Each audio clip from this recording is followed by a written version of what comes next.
भक्तों, इस एक गुप्त चीज के बारे में जानने से पहले हम आपको चैत्र नवरात्रि के बारे में थोड़ी सी जानकारी बता दें कि इस बार चैत्र नवरात्रि का शुभ मुहूर्त, पूजा पाठ का सही समय क्या रहेगा, नवरात्रि कब से शुरू होगी, कब समाप्त होगी, घट स्थापना और कलश स्थापना का सही समय क्या रहेगा, कन्या पूजन किस दिन किया जाएगा और रामनवमी किस दिन मनाई जाएगी। यह संपूर्ण जानकारी जानने के लिए हमारे साथ अंत तक बने रहिए और कमेंट बॉक्स में जय मां लक्ष्मी जरूर लिख दीजिए। तो चलिए भक्तों, अब हम आपका ज्यादा समय बर्बाद न करते हुए वीडियो को शुरू करते हैं। 2025 में चैत्र नवरात्रि कब है, क्या है, पूजा का शुभ मुहूर्त हो जाइए खुश, क्योंकि मां दुर्गा इस वर्ष चैत्र नवरात्रों में हाथी पर सवार होकर आ रही हैं। अब ढोल नगाड़े सजाइए, खुशियां आपके घर आने वाली हैं। भक्तों, मान्यता है कि अगर चैत्र नवरात्रि के दौरान माता दुर्गा घोड़े पर नहीं बल्कि हाथी पर सवार होकर आती हैं, तो यह बहुत ही शुभ और कल्याणकारी माना जाता है।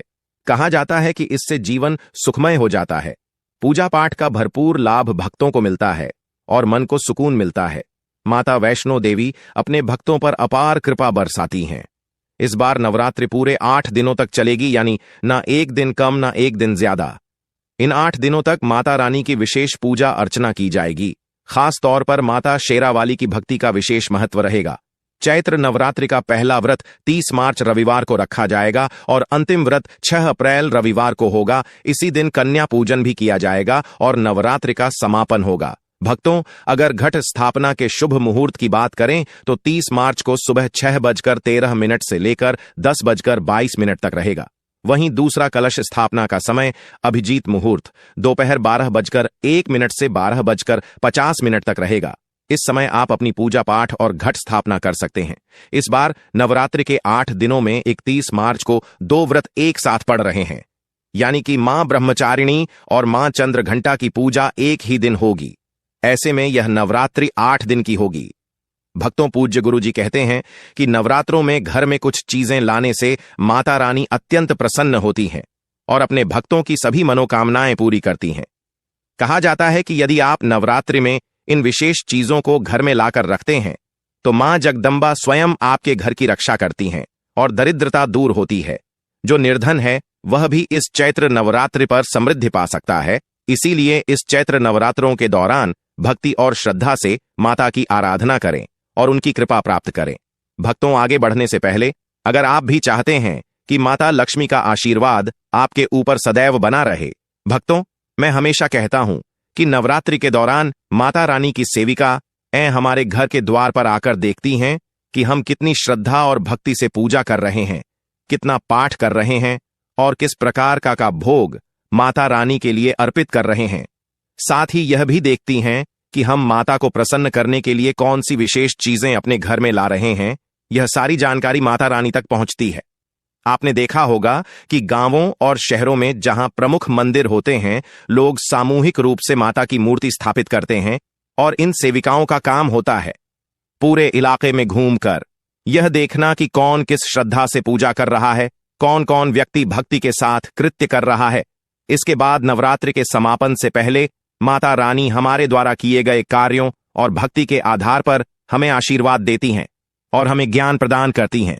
इसलिए नवरात्रि के समय कुछ खास नियमों का पालन करना बेहद जरूरी है। इस समय हमें देर तक सोने से बचना चाहिए। शराब या किसी भी प्रकार के नशे का सेवन तो बिल्कुल भी नहीं करना चाहिए और साथ ही लहसुन प्याज जैसी तामसिक वस्तुओं से दूर रहना चाहिए। नवरात्रि के दौरान कुछ विशेष चीजें अपने घर में लाना माता रानी की विशेष कृपा प्राप्त होती है और इससे आपके घर में सुख और समृद्धि बनी रहती है। तो चलिए, अब मैं आपको बताता हूं कि इस नवरात्रि में कौन कौन सी चीजें घर में लानी चाहिए ताकि माता रानी प्रसन्न हो और आपके घर में धन और सुख शांति की बरसात हो। देखिए भक्तों, हमारे धर्मशास्त्रों में यह कहा गया है कि कई बार हम में से बहुत लोग विदेश यात्रा पर जाने या फिर तीर्थ यात्रा करने की चाहत रखते हैं या 4 धाम की यात्रा करना चाहते हैं। इसके लिए लाख कोशिशों के बावजूद हमारी इच्छा पूरी नहीं हो पाती। अगर आपके साथ भी ऐसा हो रहा है तो नवरात्रि के दौरान एक छोटा सा उपाय कर सकते हैं। आप एक ध्वजा खरीदकर उसे माता रानी को अर्पित करें और फिर नवमी के दिन इसे किसी भी देवी मंदिर में जाकर चढ़ा दें या फिर मंदिर में जाकर इसे समर्पित कर दें। इस उपाय से आपकी यात्रा चाहे विदेश की हो या 4 धाम की अब पूरी हो जाएगी।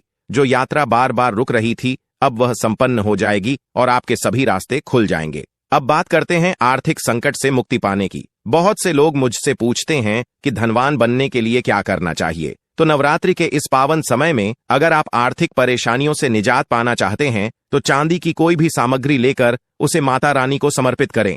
इस चांदी की वस्तु को आप 10वें दिन गंगाजल से स्नान कराकर लाल कपड़े में लपेट सकते हैं या फिर इसे चांदी की डिब्बी में डालकर अपने घर की तिजोरी में उत्तर दिशा में रख सकते हैं। इससे आपके घर में पैसे आने के रास्ते खुल जाएंगे और आपके घर में धन का आगमन शुरू हो जाएगा।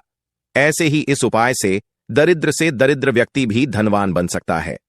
भक्तों, अगर आप योग प्राप्ति की इच्छा रखते हैं तो नवरात्रि के पहले दिन से लेकर आखिरी दिन तक गाय के घी की ज्योत जलाना न भूलें। साथ ही माता रानी का बीज मंत्र ओम ऐं लीं क्लीं चामुंडा विच का जाप करें। इससे न केवल आपका स्वास्थ्य बेहतर होगा बल्कि आप किसी भी बीमारी से भी मुक्त हो जाएंगे। भक्तों, अब कुछ लोग ऐसे होते हैं जिनके पास खुद का घर नहीं होता और वो चाहते हैं कि माता रानी की कृपा से उनका अपना घर हो जाए। इसके लिए एक छोटा सा मिट्टी का घर खरीद कर लाकर उसे माता रानी को समर्पित करें या आप इसे खुद भी बना सकते हैं। जब नवरात्रि का समय समाप्त हो जाएगा तो आप देखेंगे कि आपकी यह इच्छा पूरी हो जाएगी और आपको अपना घर मिल जाएगा। बस लालच से बचे और चुपचाप अपनी भक्ति को सच्ची निष्ठा से करें। चलिए, आज का वीडियो का टॉपिक हम यहीं से खत्म करते हैं। अगर हमारे तरफ से दी गई जानकारी अच्छी लगी होगी तो लेटेस्ट न्यूज को सब्सक्राइब करके चैनल को बेल आइकन जरूर प्रेस करें।